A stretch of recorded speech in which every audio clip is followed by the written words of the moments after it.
তৃণমূল কংগ্রেস ছেড়ে বিজেপিতে যোগ দিলেন তাপস রায়। আজ বিধাননগরের বিজেপি দপ্তরে বিরোধী দলনেতা শুভেন্দু অধিকারী এবং রাজ্য সভাপতি সুকান্ত মজুমদারের উপস্থিতিতে বিজেপিতে যোগ দেন বর্ষিয়ান এই রাজনীতিক।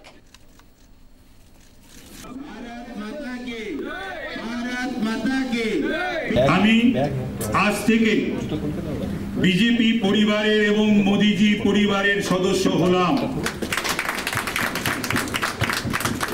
যতদিন আর রাজনীতিতে আছি ততদিন আমি এই পরিবারের সদস্য হিসাবে আমার যা কর্তব্য, আমার যা দায়িত্ব আমার উপর ন্যস্ত হবে, আমি সেটা অত্যন্ত সুচারু রূপে আমি সেটা পালন করব।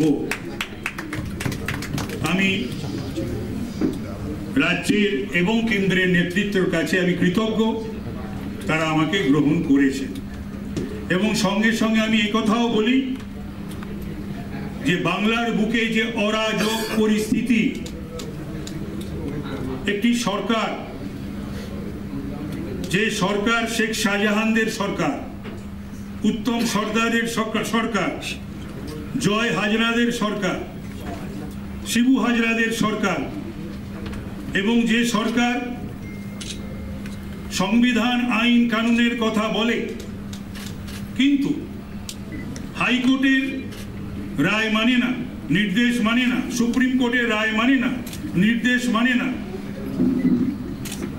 পশ্চিম বাংলা থেকে এই সকল অমানবিক জলদস্যুদের যাতে আগামী দিনে আমরা সকলে মিলে যাতে শান্তির বাংলা গড়তে পারি, সেই উদ্দেশ্যেই আজকে আমি শপথ নিয়ে বিজেপিতে আমি যোগদান করলাম।